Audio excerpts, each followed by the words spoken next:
ही ताकत भरता है। सोने में जितनी आग लगे वो उतना भंवर है या पास है किनारा, नास आ रहा है या सौभाग्य का सितारा। अपने स्वदेश के हित अंगार मांगता हूँ, चढ़ती जवानियों का सिंगार मांगता हूँ। गोदी में जो सुख वो सुख है अब कहीं होते। अगर ऐसे राक्षस न पैदा होते, ऐसे सामुदायिक लोग न पैदा होते। श्रावस्ती युवा दिवस स्वामी विवेकानंद जयंती अधिवक्ता परिषद अवध के वकीलों ने मिलकर धूमधाम से मनाया। नमस्कार, मैं हूं अर्जुन मिश्रा। आप देख रहे हैं विराट न्यूज 24 लाइव चैनल। आप हमारे चैनल को सब्सक्राइब, लाइक, शेयर जरूर करें ताकि हम इस प्रकार की खबरें आप तक पहुंचाते रहें। बेल आइकन वाले बटन को जरूर दबा दें जिससे आप तक नोटिफिकेशन मिलता रहे। उत्तर प्रदेश जनपद श्रावस्ती में अधिवक्ता परिषद अवध के जिलाध्यक्ष श्री ओम प्रकाश शुक्ला के नेतृत्व में युवाओं के प्रेरणा स्रोत व विश्व पटल पर भारत का नाम रोशन करने वाले श्री रामकृष्ण मिशन की स्थापना करने वाले श्री स्वामी विवेकानंद जी की जयंती श्रावस्ती न्यायालय परिसर में वर्तमान जिलाध्यक्ष श्री दिनेश कुमार शुक्ला व वर्तमान महामंत्री के साथ मिलकर समस्त अधिवक्ताओं ने धूमधाम से मनाया। इस कार्यक्रम का शुभारंभ दीप प्रज्वलित कर किया गया और आपको बताते चले कि मां सरस्वती का वंदन गीत भी गाया गया। मुख्य अतिथि का स्वागत किया गया और आपको बताते चले कि इसमें इस कार्यक्रम की शुरुआत का उद्घोष भाषण श्री रामचंद्र वर्मा दाढ़ी वाले अधिवक्ता से शुरू किया गया और उन्होंने अपने विचारों को रखते हुए सभी अधिवक्ताओं का दिल जीत लिया। इसी सिलसिले को आगे बढ़ाते हुए पूर्व अधिवक्ता मॉडल जिला श्रावस्ती के अध्यक्ष श्री दिनेश कुमार पाठक अधिवक्ता ने स्वामी विवेकानंद के विचारों को बताया, सभी युवा अधिवक्ताओं को संदेश दिया। वही मौके पर मौजूद पूर्व महामंत्री अरुण कुमार मिश्रा अधिवक्ता ने भी अपने बातों से स्वामी विवेकानंद की जयंती पर युवाओं को क्या प्रेरणा स्रोत मिली, इन्हीं से प्रेरणा स्रोत को लेते हुए सभी अधिवक्ताओं को अवगत कराया। यही नहीं, श्री विनोद कुमार श्रीवास्तव अधिवक्ता ने भी स्वामी विवेकानंद के विचारों को याद करते हुए उनके जन्मदिन पर सभी अधिवक्ताओं को हार्दिक बधाई और उनके विचारों पर चलने का आह्वान किया। समस्त अधिवक्ताओं के बीच में कई सीनियर अधिवक्ताओं और जूनियर अधिवक्ताओं ने बारी बारी से स्वामी विवेकानंद की जयंती को लेकर काफी उत्साहित दिखे और मंच पर जाकर कई सीनियर अधिवक्ता और कई जूनियर अधिवक्ताओं ने स्वामी जी के बातों को याद कर उनसे प्रेरणा ली। वहीं सीनियर अधिवक्ता में श्री अशोक सिंह अधिवक्ता ने यह कहा कि जिस प्रकार से स्वामी विवेकानंद ने विश्व पटल पर भारत का नाम रोशन किया है, पूरा देश उनका कर्जदार रहेगा और इस प्रकार से युवाओं के प्रेरणा स्रोत रहे हैं। स्वामी विवेकानंद को याद करते हुए उन्होंने सभी अधिवक्ताओं व युवा अधिवक्ताओं को उनके विचारों से अवगत कराया। इन्हीं बातों को याद करते हुए लोगों ने उनके जन्मदिवस को धूमधाम से मनाया। श्रावस्ती जनपद में न्यायालय के परिसर में मौजूद सभी अधिवक्ताओं ने ताली बजाकर सभी युवा व सीनियर अधिवक्ताओं के भाषण को सुनकर, विचारों को सुनकर उत्साहवर्धन किया। हालांकि अधिवक्ताओं ने एक संकल्प लेते हुए स्वामी विवेकानंद युवा दिवस प्रत्येक वर्ष जनपद न्यायालय परिसर में मनाया जाए, इस बात को लेकर काफी चर्चा रहा और इन चर्चा पर अधिवक्ताओं ने हामी भरी और अधिवक्ताओं में काफी उत्साह देखने को मिला। कार्यक्रम में मौजूद रहे श्री ओम प्रकाश शुक्ला अधिवक्ता परिषद अवध के जिलाध्यक्ष व मॉडल जिला बार एसोसिएशन श्रावस्ती के जिलाध्यक्ष श्री दिनेश कुमार शुक्ला जी। वही अधिवक्ता संघ श्रावस्ती महामंत्री राम गोपाल शुक्ला। आपको बता दें कि वही पूर्व जिलाध्यक्ष व मॉडल जिला बार एसोसिएशन श्रावस्ती के दिनेश कुमार पाठक जी व श्री रामचंद्र वर्मा दाढ़ी वाले अधिवक्ता व श्री विनोद कुमार श्रीवास्तव अधिवक्ता व श्री अरुण कुमार श्रीवास्तव पूर्व महामंत्री अधिवक्ता श्री सुधाकर शुक्ला अधिवक्ता। आज अधिवक्ताओं में हिमांशु मिश्रा अधिवक्ता, अशोक सिंह अधिवक्ता, राम निवास गुप्ता अधिवक्ता, वही दिनेश पांडे अधिवक्ता, केपी सिंह, कई अधिवक्ता गणमान मौजूद रहे। तो देखते रहे विराट न्यूज 24 लाइव चैनल। धन्यवाद, नमस्कार। जिसके भारत भूमि पर पैदा हो और दुनिया की ताकतवर देश अमेरिका में पहुंचकर के जिन्होंने पूरी दुनिया को इंसानियत और मानवता का संदेश प्रसारित किया हो। अधिवक्ता परिषद अवध क्षेत्र श्रावस्ती इकाई के तत्वाधान में युवा अधिवक्ता दिवस के रूप में स्वामी विवेकानंद जी की जयंती 12 जनवरी 1863 में इनका जन्म हुआ था। उठो, जागो और तब तक चलो जब तक लक्ष्य की प्राप्ति नहीं होती है। यह उद्देश्य था विवेकानंद जी का। मित्रों, जो स्वामी विवेकानंद जी के बारे में अभी हमारे पूर्व वक्ताओं ने तमाम बातें अपनी की, उसमें मैं एक लाइन जोड़ना चाहता हूँ। किसी साहित्यकार ने उनके बारे में कहा था कि इस संसार रूपी वाटिका में मानव रूपी अनेक पुष्प पुष्पित हुआ करते हैं, लेकिन कुछ सुगंध से युक्त होते हैं और कुछ सुगंध से विहीन होते हैं।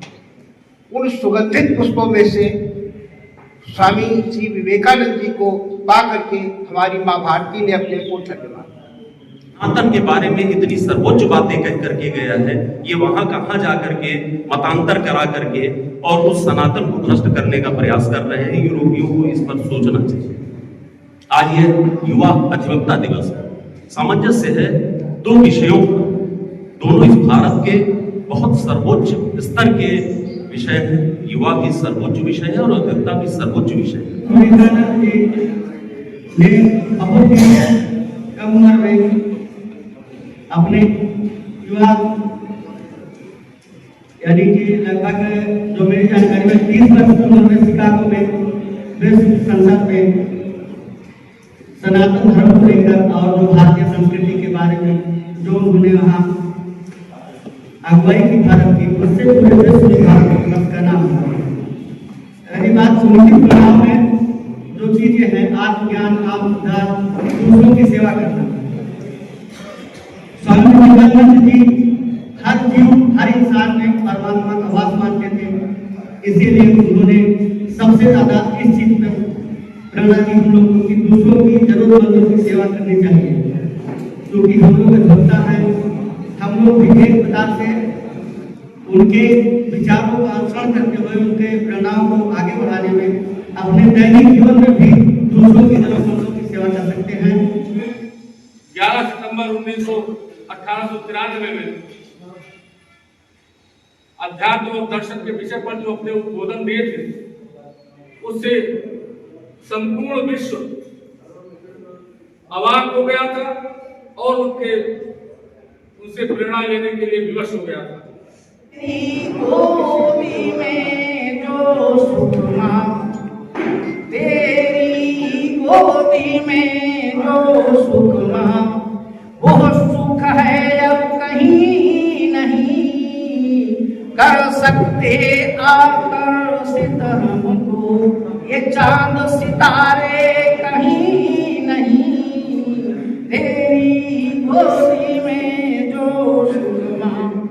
और उनकी जो संकल्पना थी कि तेरे पथ की तप्त भूमि भी अमृत घट सी शीतल है, लहरों के सागर की छाती ध्येय मार्ग का संबल है, अपने में विश्वास रखें मां, कभी न पिसारे सुध कहीं, तेरी गोदी में जो सुख मां, वो सुख है अब कहीं नहीं।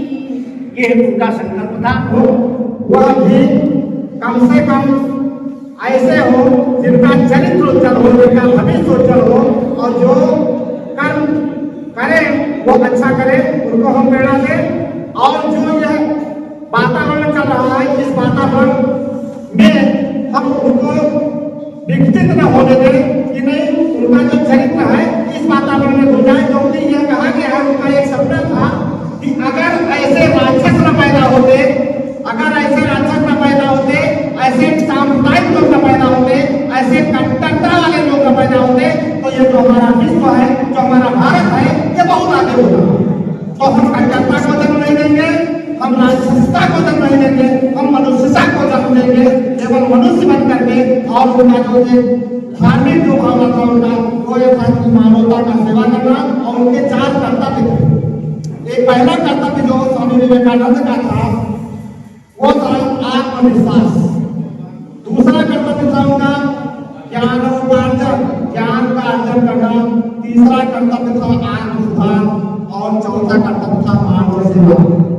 अगर हम 4 कर्तव्यों का पालन कर लें तो शायद यह संसार पुनः जो है सतयुग की तरफ चला जाएगा।